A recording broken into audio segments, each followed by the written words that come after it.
Welcome students to the lecture on fibers for composite. Today we are moving on to the new topic which is the unit 7. The topic is flammability and fire resistance of composites. Hope you all may be knowing the importance of fire safety. Fire safety is very important because it cannot only destroy your property but it can also create a life threatening injury, or sometimes it can even take your life.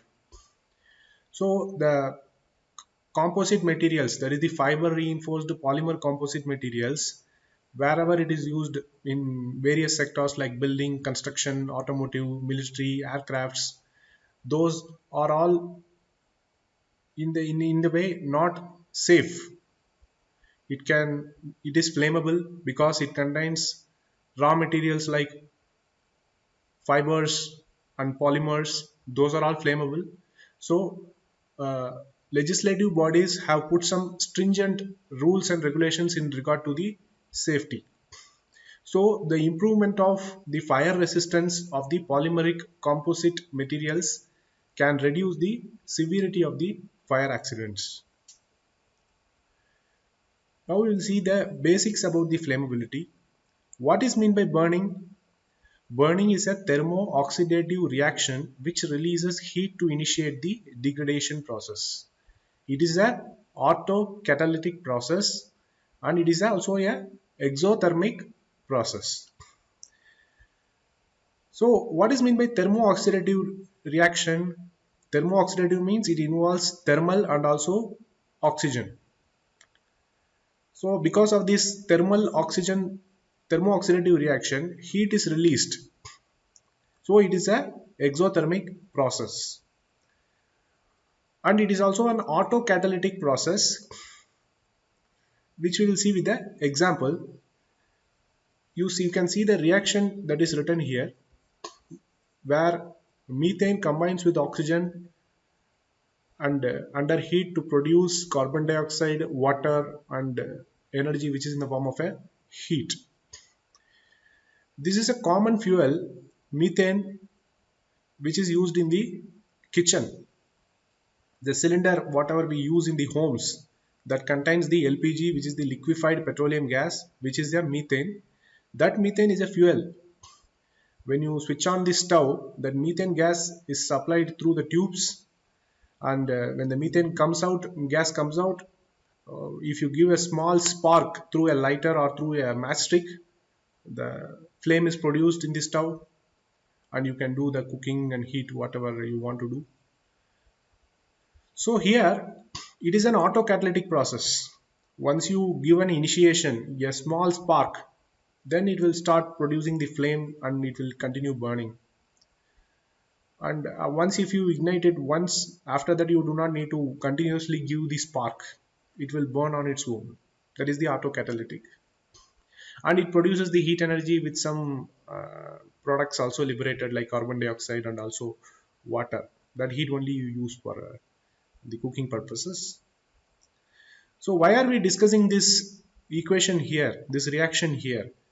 Because methane gas contains carbon and hydrogen. You can see here, this carbon and hydrogen, they are highly flammable. So what is the importance of this reaction in regarding to our discussion on composites? Because composite contains fiber and polymer, which are which also contain this carbon, hydrogen, and oxygen. So textile material is also a fuel. If you give a flame or a spark to it, it will also burn under the oxygen environment.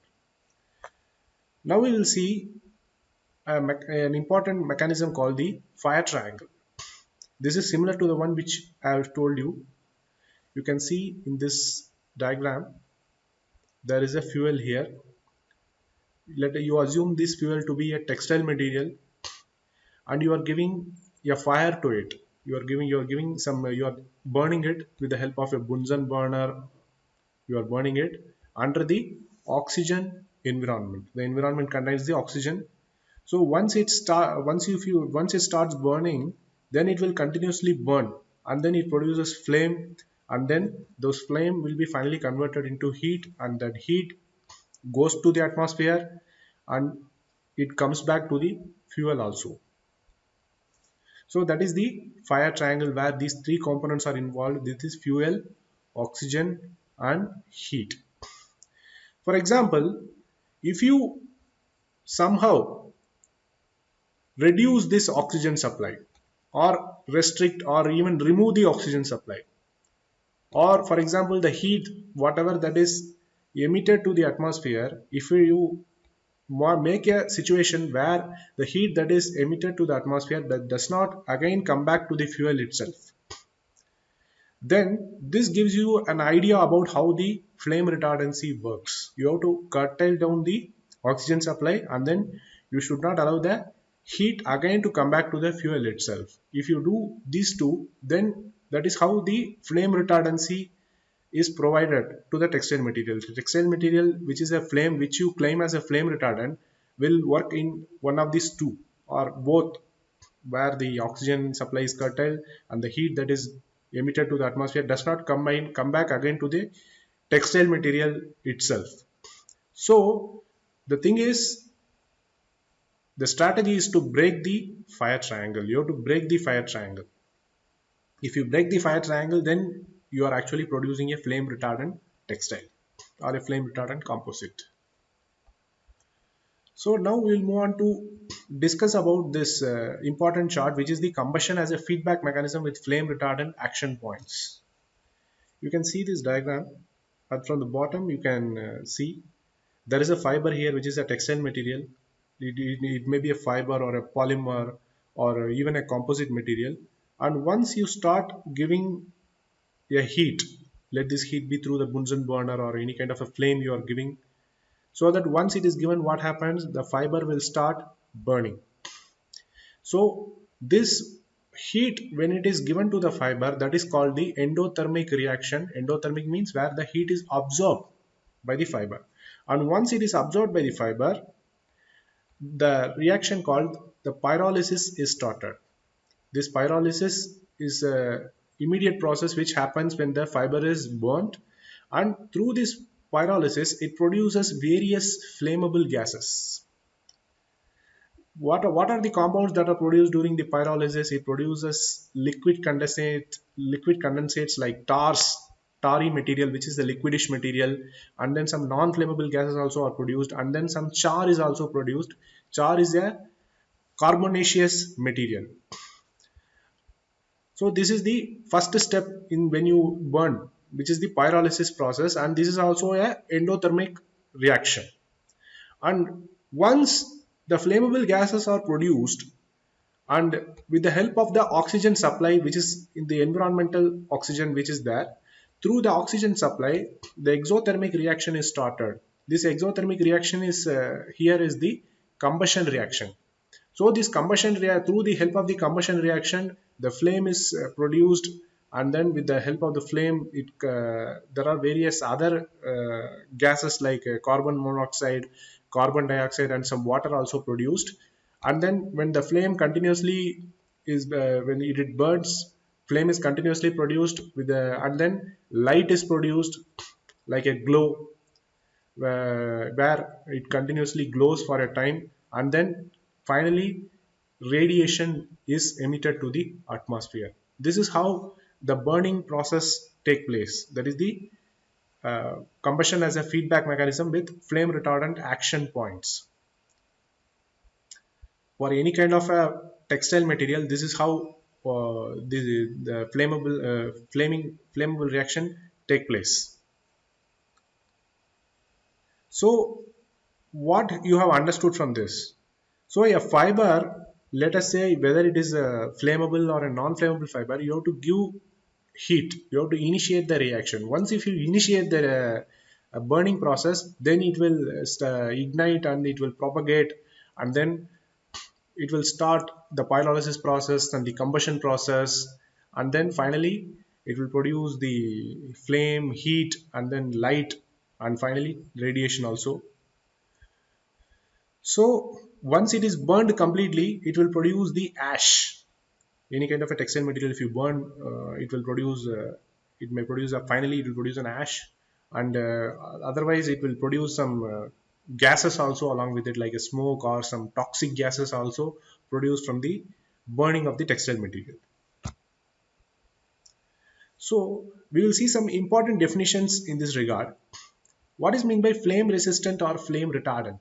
A textile will be considered as a flame resistant when it extinguishes after the source of ignition has been removed.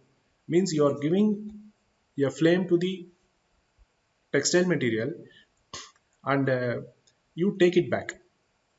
And once you give the flame to the textile material, it will start burning and you should take back the source of ignition. But after you have taken back the source of ignition, if the burning stops, then you can claim the textile is a flame resistant or flame retardant. Another definition is fire resistant or fire retardant. A textile will be considered as a fire resistant if it is able to stop the flame as well as stop the glow after the source of ignition has been removed. Here also you give the initiation, you initiate the flaming process by burning the textile material, and you take out the uh, flame. And once you take out, it should do two things. It should stop the flame as well as it should stop the glow. So here two things are involved. One is the flame and another one is the glow. Flame means something which happens very rapidly when you burn, the pyrolysis process, decomposition, reaction, combustion reaction. Everything happens very fast and it starts burning. Glow is something like a steady process, which is a slow process when compared to the flaming process, and it will continuously emit the light, which will steadily burn slowly, and the temperature at the point of flame is actually less when compared to the temperature at the point of glow. But flaming is a very fast process. Within a short time, a fiber can completely burn and it can finish off. But glow is a slow and steady process which will continuously emit the light. Though it is a slow process, that also can, with the time of exposure, it will also completely finish off the textile material. Next is the fireproof. This is something special. A textile will be considered as a fireproof if it is kept on burning, it still resists the burning. In the previous two definitions, we have discussed about flame resistant and fire resistant, where you have given the burning and then you remove the source of burning. You remove the fire immediately after it catches fire. But here in the fireproof, you keep on burning. You keep on giving the fire supply. And then what happens? The material is fireproof so that it does not allow to burn even if you continuously give the fire. That is the very special material which is called as the fireproof material. Some inorganic fibers are the best examples, like asbestos, glass or ceramic type of the fibers. Those fibers are actually like a fireproof, where it will not easily burn when you keep on giving the fire. So for providing the fire or flame retardant to the polymer, what one should be concerned with? There are multiple things one should be concerned with if you want to give a flame retardant to the polymer, like a textile or your normal matrix material. So what are the things to be concerned with? One is the ease of ignition, flame spread, limiting oxygen index, rate of heat release, ease of extinction, smoke, toxic gases. Ease of ignition means when you ignite a textile material, if it easily ignites, then that is not good. That is not a flame retardant.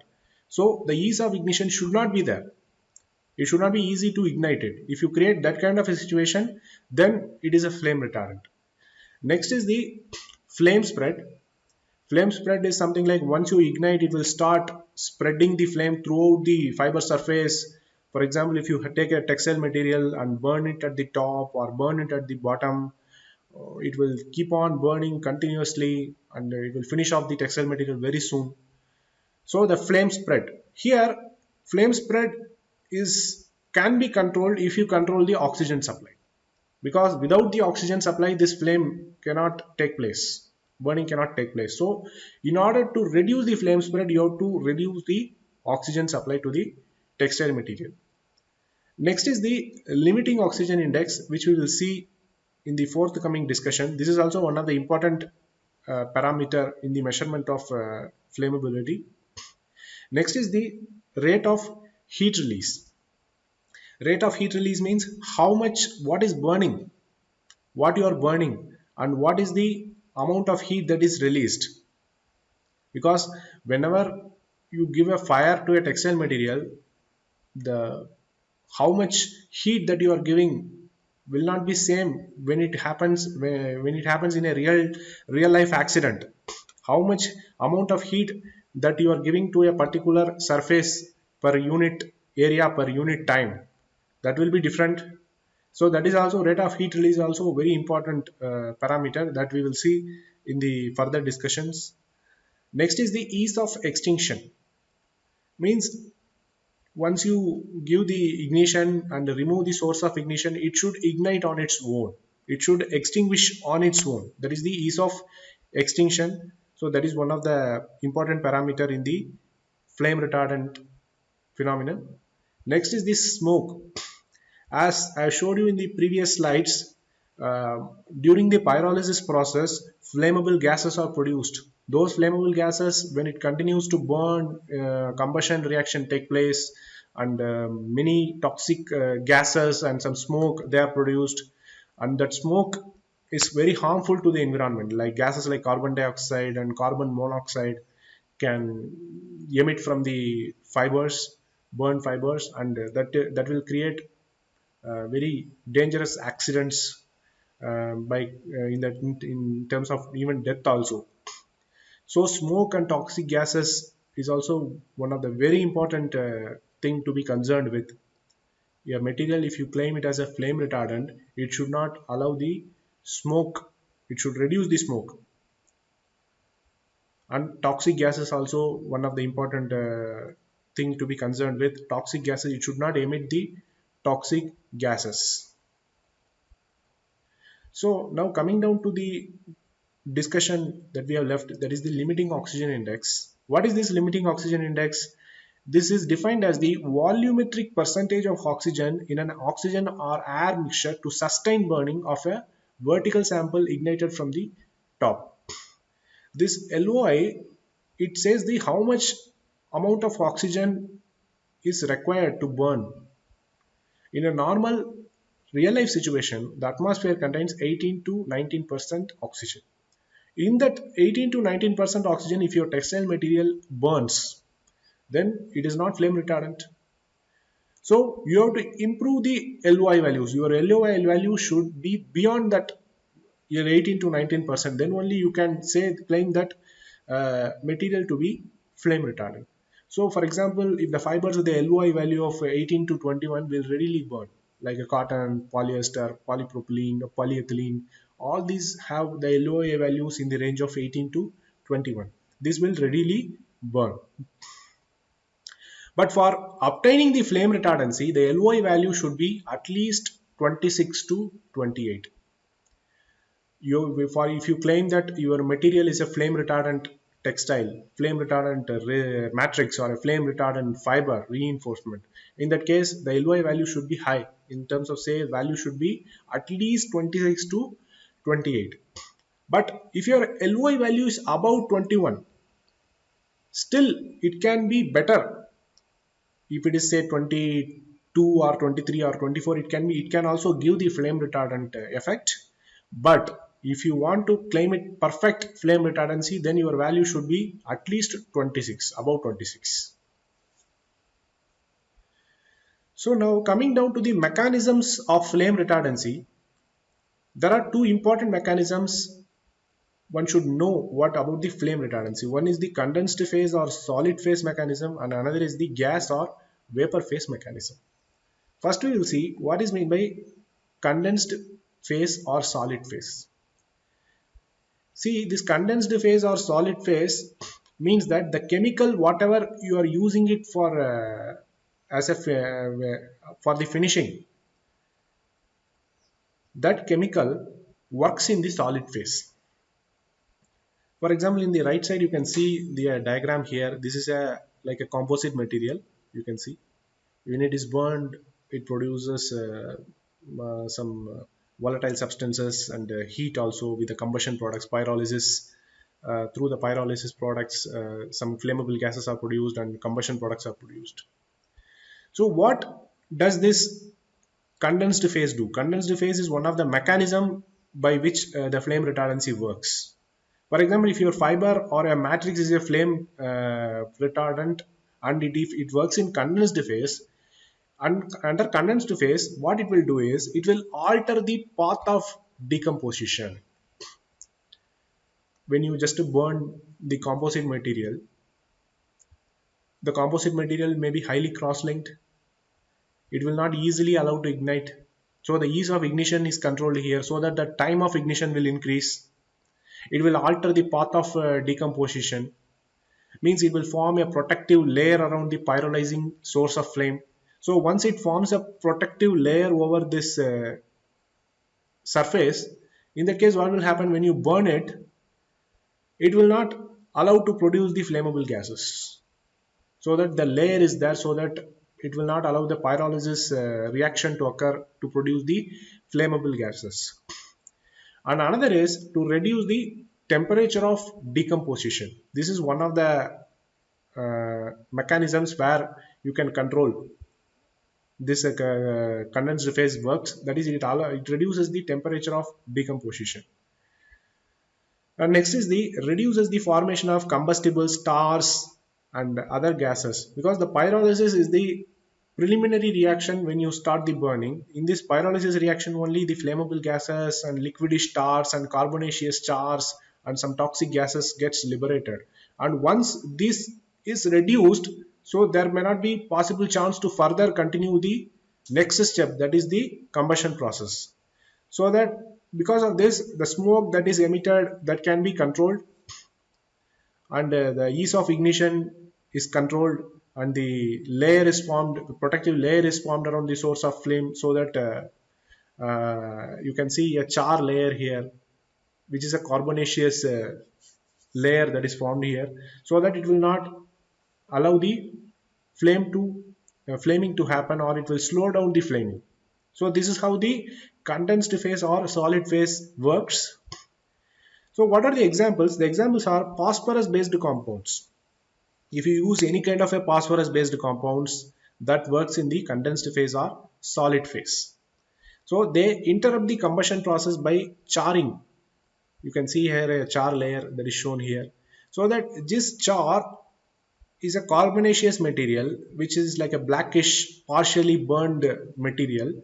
This once this char formation occurs, this actually forms an insulating layer, like a protective layer or an insulating layer, so that this will not allow the further propagation of the flammable gases to initiate burning.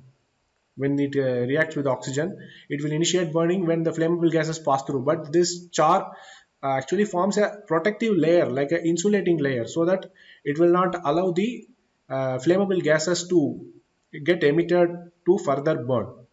So charring is one of the important process to be known. Whichever flame retardant that produces charring, that will be a very good flame retardant. So the textile material, if you claim it as a flame retardant, one of the important thing is it should promote charring. Next is the continuation with the condensed phase reaction, which we have seen the phosphorus based compounds. I have told it is a example for condensed phase. If you mix the phosphorus based compounds along with the nitrogen or ammonia, ammonia also contains nitrogen, that is a source of nitrogen, one of the source.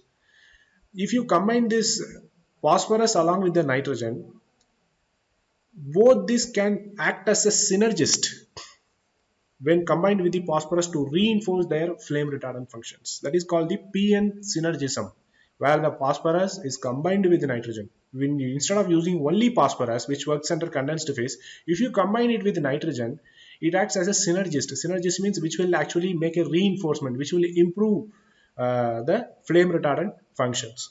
For example, there is a chemical called ammonium phosphate, which you can use as a finishing agent, so that will give the flame retardancy that works under PN synergism. Next we will see another mechanism, which is the gas or vapor phase mechanism. So here, this is one of the important mechanism. Let us see how it works. See, for example, you have a textile material that is finished with some chemical and that works under gas or vapor phase. Gas or vapor phase means, you know very well, gas is highly flammable when compared to solid or a liquid. So the chemical whatever that you have used for the textile material, that itself will degrade. That is, I have put a coating on a textile material. That material, when you burn it, that will degrade. And once it degrades, what it forms is, it will forms a envelope around the surface of the textile material, so that that envelope does not allow the oxygen to diffuse inside. So once the oxygen cannot diffuse inside, it cannot further burn, though it produces flammable gases like tarry material that will not further allow the combustion process to happen. So that the material whatever you have given as a coating, as a finishing, that itself will degrade and it will forms a layer around, like a envelope layer. So that because of that formation of that envelope layer, oxygen cannot diffuse inside that layer. So that what happens, it will not allow the burning to take place.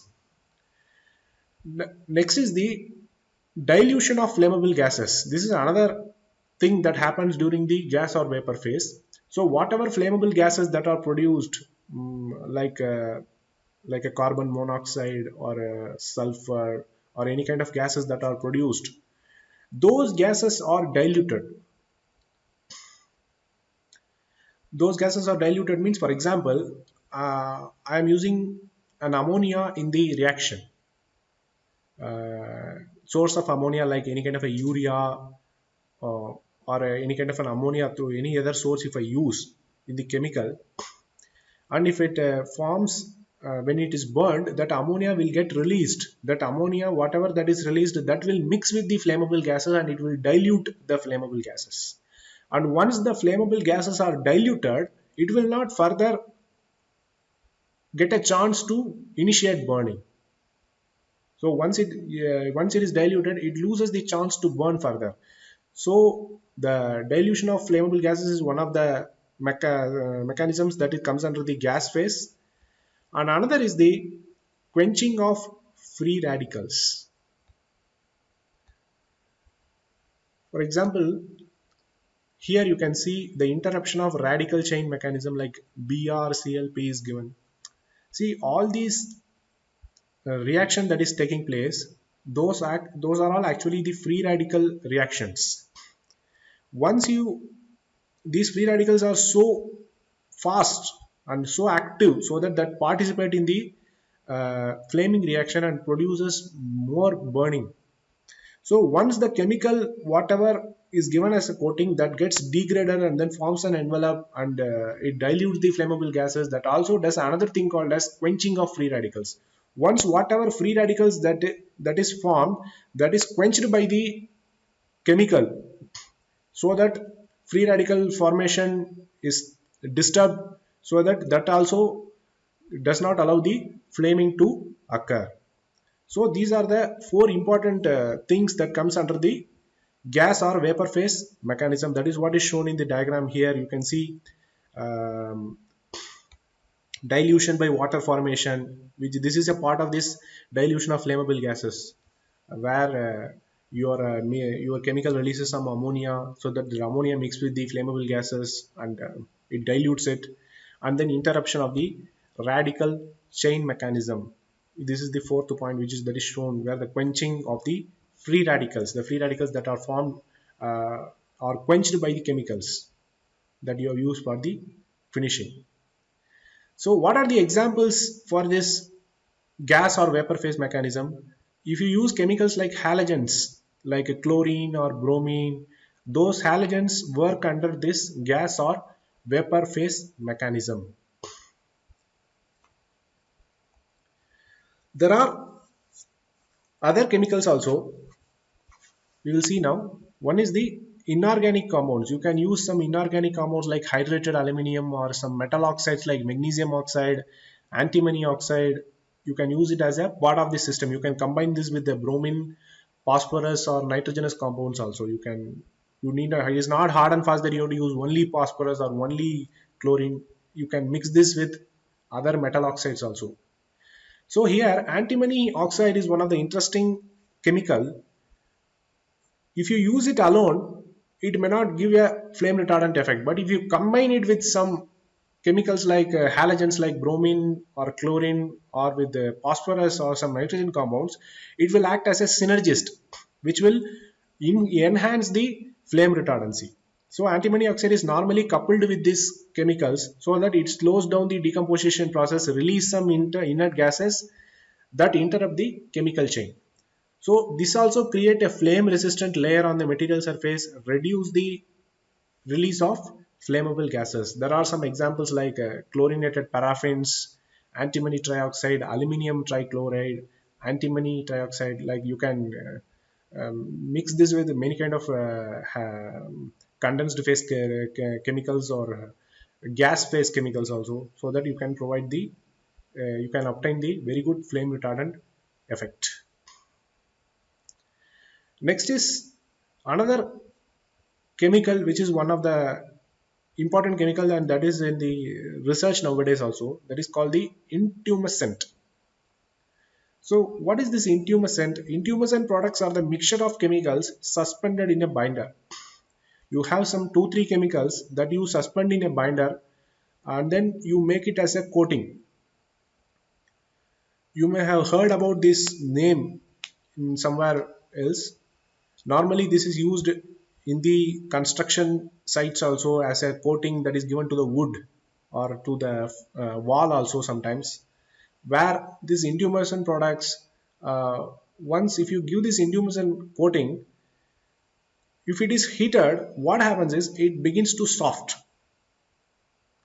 So the chemicals whatever you have added, that will get reacted and releases some gas to form a foam. It will create a foam around the surface, so that what will happen, carbonization occurs and the foam solidifies into black insulating material, and that is called char. So it promotes the char formation. Initial thing is it will soften, and then the chemicals after reaction it releases some gas to form a foam, so that finally carbonization occurs and the foam solidifies into black insulating material. And once this black insulating material is formed, and that is called the char. As I've already told you, this charring is one of the important mechanisms where material flame retardancy is obtained by the charring. So once this char forms as a protective layer, it does not allow the diffusion of oxygen or does not allow the flammable gases to pass through to promote the combustion process. What are the examples for this intumescent? The one of the famous example is APPPERMEL, which is the ammonium polyphosphate pentaerythritol or melamine. These 3 chemicals, if you suspend it in a vinyl acetate copolymer like a binder, this is an example for an intumescent. I will show you a small diagram here. You can see this is how an intumescent coating works. For example, through any kind of a material, if you give this intumescent is coated, when it is subjected to fire, it forms a carbonaceous charry material. It initially softens, and then the chemicals are released to form a foam, and then finally promotes a charring formation. So that intumescent coating is one of the very effective flame retardant. Now I will show you a small video for you to understand how this flame retardant finished material works. You can see this.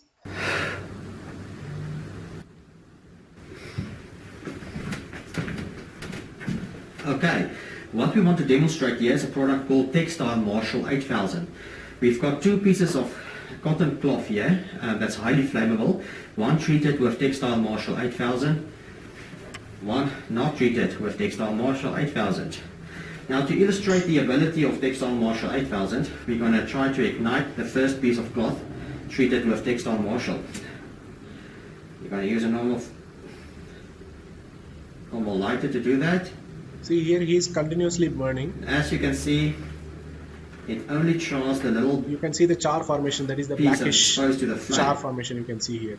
Black, and then there's no spread of flame at all. There is no flame spread, only he keeps on burning, but it only 100% forms safe. char only. Remove the flame, and the afterglow even dies out within a couple of seconds. Now, if we take the not treated cloth Untreated textile material, if you and see, we light it in a similar manner, you will see it will take like 2 to 3 seconds to start burning uncontrollably. Huge difference.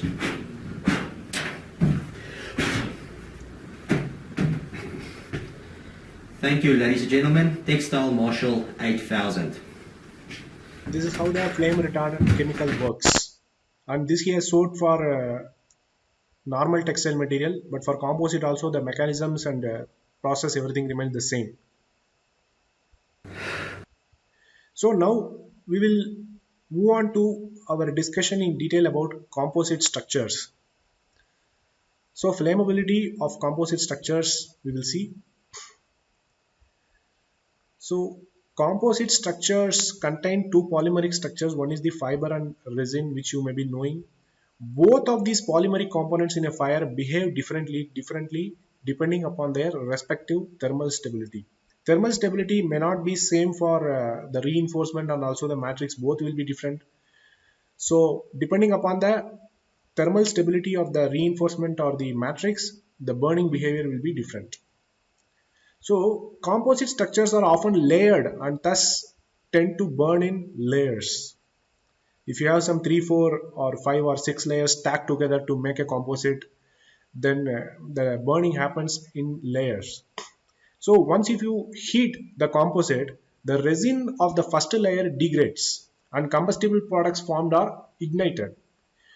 Then what happens? The heat then penetrates the adjacent fiber layer, and if you are use some inorganic fiber like glass, for example, it will melt or soften at a higher temperature. But whereas if you use the organic fibers like cotton, if you are using, then in the case what will happen? It will degrade into smaller products depending upon the thermal stability. Now, when it comes to the discussion on composite, one of the important thing which we should know is the composite thickness. The composite thickness of a structure can affect the flammability characteristics down to a limiting value, certain limiting value. For example, if you have produced some composite material where the end use of that composite material is in a place where the flame retardancy is required, in that case, if it is a thin composite, what will happen? When the composite has the same temperature through this limiting thickness, the material is said to be thermally thin. Means if it is a thin composite where there is not enough thickness is there in the composite, in that case what will happen? When you initiate the burning, the first layer, when it starts to burn, there won't be any temperature gradient to the successive layers, and it will continuously the temperature gradient will remain same throughout the structure of the composite. With every layer, the temperature gradient will not be the same. So you can say that that material is thermally thin, means that thermally it is not effective material. But if you are using a thermally thick material, for example, if your composite contains a thermally thick composite, if it is there, then in that case what will happen? There will be a temperature gradient. For example, if you subject the composite to burning, the first layer will have a different temperature than the third layer or fourth layer or fifth layer. So that definitely there will be a temperature gradient that will exist, so that some materials which are not involved in the early stages of burning, which are layers that are not involved in the burning, that will not get easily affected. So in that case, you can say that material is a thermally thick. So the transition from thermally thin to thermally thick, it is not a constant, because it depends upon the material thermal properties, including the fiber and resin and the thermal conductivity. Because the material means any type of a fiber to fiber, there will be a difference, and thermal properties, including the fiber and the resin, whatever matrix that you are used for thermosetting, In thermosetting also there are various types of chemicals, and for every chemical there will be the thermal property will be different, and if it is a thermoplastic also the properties will be different, and their thermal conductivities will also be different. So these thermally to convert a material from thermally thin to thermally thick, it is not constant. It depends upon these 3-4 factors. Now another important thing which you should know is the heat flux. Before discussing this, I will just go on to the previous slide which I have explained you. I have spoken about this some time back. You can see there in the fourth point, which is called the rate of heat release. This is one of the important thing which you should know. So the rate of heat release and the heat flux both are same. So for a given composite of defined thickness, the condition depend upon the intensity of the fire, or more correctly the incident heat flux. What is this heat flux? Heat flux means amount of heat that is flowing across the surface per unit area per unit time. Normally the units that you are use for the heat flux is expressed in kilowatt per meter square. How much of heat that is passing across a unit area, across the composite area, unit area, how much of heat that you are passing it in a unit area per unit time. So this heat flux, how much of heat, what material it is burning, and how much heat that is given to them, that will definitely vary. For example, if a composite is tested for flame retardancy in a laboratory, we will actually simulate the real life environment by giving a constant heat supply. But whereas in the real fire accident that is taking place in any sectors like an aircraft or a construction site, or any place where the composites are used, the heat fluxes will not be same. Heat fluxes will vary. This is given in the example. For example, a domestic room filled with the burning furniture at the point of flashover presents a heat flux of about 50 kilowatt per meter square to the containing wall and door surfaces. For example, in a small room where there is a burning furniture, and if there is a accident that is taking place where the heat flux given is around say 50 kilowatt per meter square, that can completely finish off the material, finish off the house with this 50 kilowatt per meter square itself. But if the area is very large, like a larger building fires, that will, for that a higher heat flux is required to create that kind of a accident to finish off that area, that is 100 kilowatt per meter square. So when there is a hydrocarbon fuel pool fires where there is a, like a forest fire where there is a heavy fire that is emitted, in that case it will be still more higher, like 150 kilowatt per meter square is required actually to finish off that kind of area. You have been hearing this in the newspapers, like a cinema mall or a school where some accidents have taken place. Those are all depend upon the how much of the heat, because of how much of the heat intensity that actually destroyed the place and the human life. So this is related with the thermally thin and thermally thick, that is the composite structure. So you have, for in order to provide a composite material the flame retardant effect, you have to make a thermally thick composite so that it can withstand higher heat fluxes. So that is what the importance of heat flux is. So the overall burning behavior of a composite will be sum of its component fibers and resin plus any positive synergistic or antagonistic interactive effects. Synergistic means which will actually helps, which will actually reinforce the flame prevention, that is a flame retardancy. For example, I told you in the previous slide about phosphorus nitrogen synergism. When you use phosphorus along with the nitrogen, it will actually enhance the flame retardancy. Antagonism is something opposite to it, which is not favorable situation for flame retardancy, where when you combine some two chemicals and those two chemicals do not have the capability to attract itself to provide the flame retardant effect, that is the antagonism, which is a negative thing.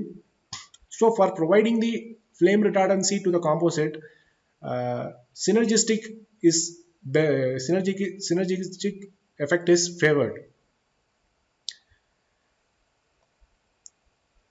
So now we have come to the end of our discussion. So we'll see briefly see what we have discussed. We have discussed about the burning process, the introduction to flammability, what is the how the flame process occurs in the normal situation, and what is the common fuel reaction that I have showed you, then fire triangle, and what are the components involved in it, that is the fuel, oxygen supply, heat, and you have to break the fire triangle or disrupt the fire triangle in order to give the flame retardant effect by the either curtailing down the oxygen supply or the heat that is emitted to the atmosphere. You should not allow the heat to again to come back to the fuel itself. And we have seen the number of definitions, like three definitions we have seen, like flame resistant, fireproof, and then we have seen some mechanisms like condensed phase mechanism, we or solid phase. Then the gas or vapor phase we have seen. In condensed phase, the example is the phosphorus, which alters the path of decomposition. In the gas phase, the chemical itself degrades and forms a protective layer, which does not allow the oxygen to diffuse inside, and it quenches the free radicals, which we have seen. And we have seen some chemicals like inorganic compounds like antimony trioxide. This antimony, as I have already told you, this will not work when you use it alone. But when you combine it with any kind of a phosphorus or a halogen like chlorine or bromine or with nitrogen, it will give very good flame retardant effect, like a synergistic mechanism. Then I explained you about the intumescent, how the intumescent works. Like it creates a foamy layer around it. It forms a charring. So charring is one of the important thing to be known, where it locks down the structure so that it will not allow the flammable gases to go out, and it will not allow the oxygen to diffuse inside, so that the composite structure gets protected because of the charring ability. Then I move on to the discussion on composite structures, flammability of composite structures. In composite structure, the main thing you should know is the thermally thick and thermally thin. Those two are very important. And then the heat flux. So these all we have discussed in the today's lecture. In the next lecture, we will discuss further in detail about the flame retardant effect.